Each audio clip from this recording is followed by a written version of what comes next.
Hi, everyone. Welcome to another episode of Ancient Warfare Answers with me, Murray, your weekly fix of ancient warfare-related speculation, where I attempt in 10 minutes to answer a question from a reader, viewer, or listener. And I've got a tricky name to pronounce in a minute. Hope I don't completely get it wrong, but we'll go with that. And of course, you can ask a question. You can send me an email, a postcard.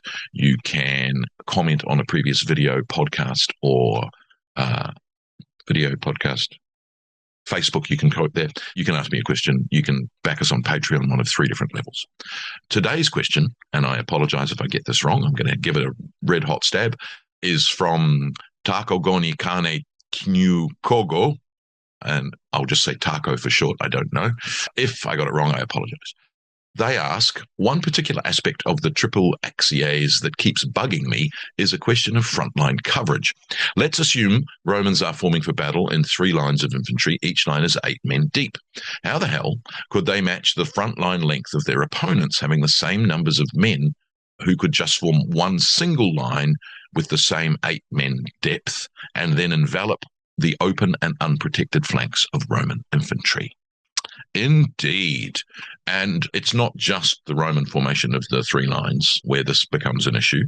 It's any formation. You know, when you look at the Battle of Leuctra or the Battle of Delium, where we've got this idea that the Thebans are 50 deep or 25 deep, that's only 300 men across. And so if they're in compact shield order, which we tend to suggest is 45 centimeters per man, that's 150 meters across. That's not a great width at all. If it's a looser formation, it's slightly more. If it's a meter per person, it's 300 meters across. Again, not a particularly wide frontage.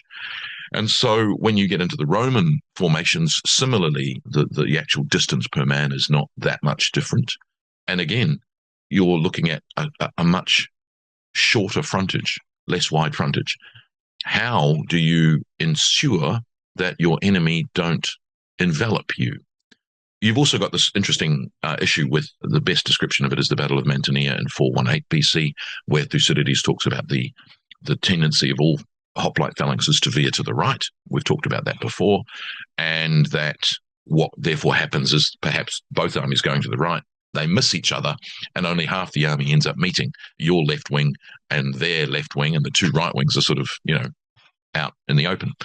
And again, there's not a sense there that, we'll just turn and envelop.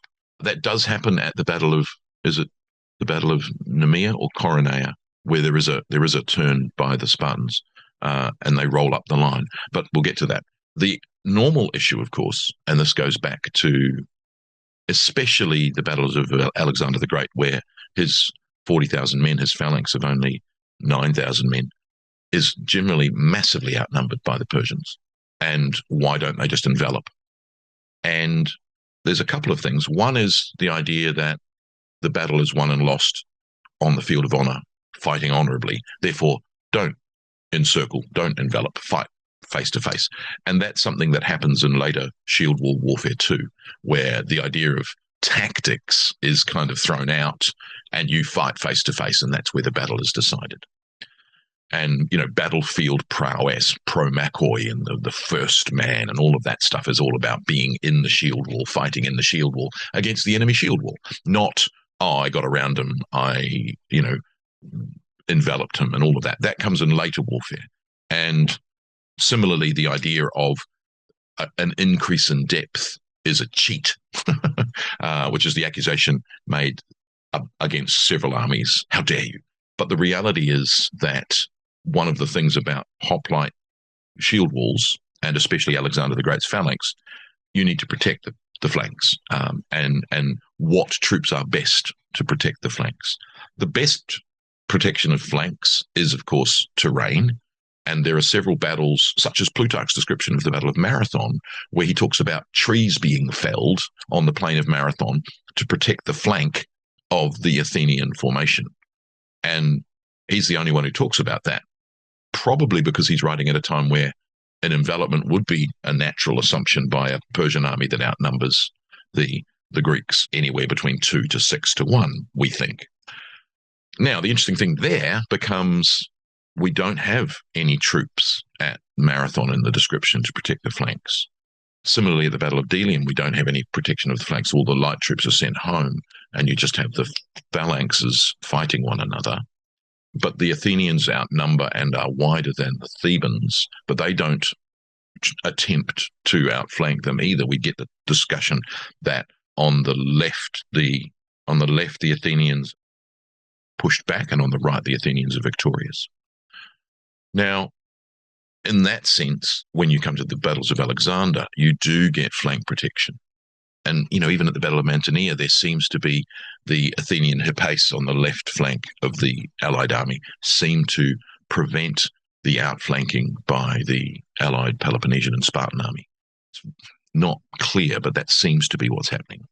Now, when you get to Alexander, what you've got is various different troop types, whether they be light armed or archers or Cretan archers specifically guarding the flanks. The flanks of the phalanx, most of the time protected on the right by the hypaspists, who are themselves a phalanx, and therefore their own right flank is vulnerable, which is like, oh, how is that working?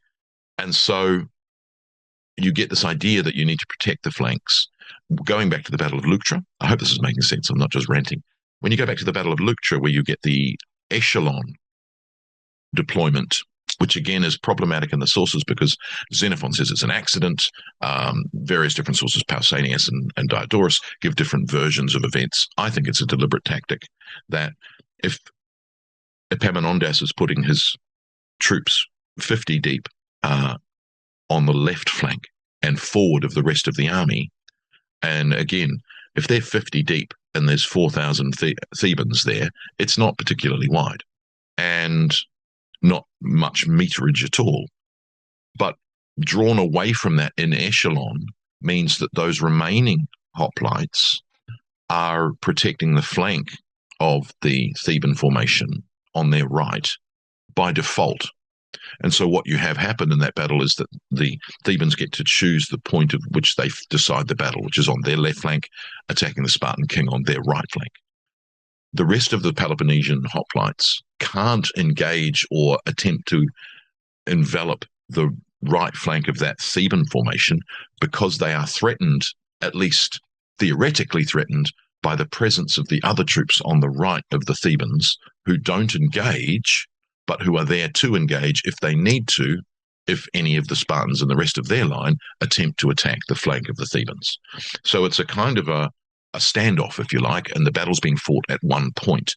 And one of the things about both the Battle of Leuctra and the Battle of Second Mantinea in 362 BC, and also I think the Battle of Chaeronea, is that it's being fought at the point of choosing by the Thebans in those first two battles and by the Athenians at Chaeronea, but I think they lose it because of a similar, almost more ingenious tactic to counter that by Philip II. So that's, I think, what happens there, that those battles, the flank is protected. Now, in Roman battles going forward, there's less discussion about the protection of the flanks. There is protection of the flanks, whether it be light armed troops or cavalry on the wings. That is part of that deployment, which seems to be standardized. You've also got in the Roman sense that Roman legionaries are better armed individually than their opponents, and so therefore better able to cope with being isolated, which is not a way to go into a battle or winning it. But you then have the issue that, again, people are wanting to fight the battle in a standardized, I fight the battle, I win the battle in the front lines by defeating your troops, not by outflanking you or things like that. And some of the great disasters, like at the Allia, won by fighting in that manner and the soldiers running and fleeing and routing and breaking. That's when the battle is won.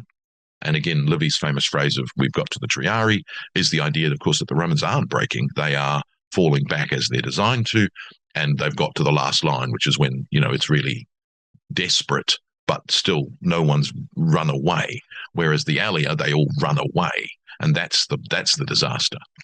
But again, what you've got in that sense is when you finally come to the battles of the Second Punic War, you've got attacking and enveloping on the flanks and you've got this idea that there's envelopment going on, and there are battles before that where that is the case, but it's almost as if that really opens the gates for generals to be looking to envelop rather than looking to fight frontally. And that idea of taking, and one of my favorite things about the Battle of Cannae is until they're enveloped, the Roman legions think they're winning because they're moving forward and they're pushing the enemy back. That's your traditional, we're winning. And again, there are other battles, the Battle of Delium. The Athenians are going forward on the right. We're winning, we're winning, we're winning. Oh no, we lost. How did that happen? Again, they lost because they ran away. And so that idea of turning that on its head to say, yes, you're coming forward, but you're actually falling into my trap. Now I've surrounded you and you're stuffed. That is a thinking about warfare that isn't, Hannibal's not the first to think about it. It certainly is one of the greatest examples of achieving it. But it's almost a flipping the script, if you like, where you're looking to envelop and attack on the flanks rather than looking to fight frontally. So I hope that stops that question from bugging you. And I hope I made sense in my rant. Anyway, join me again for another episode of Ancient Warfare Answers. Thanks. Bye.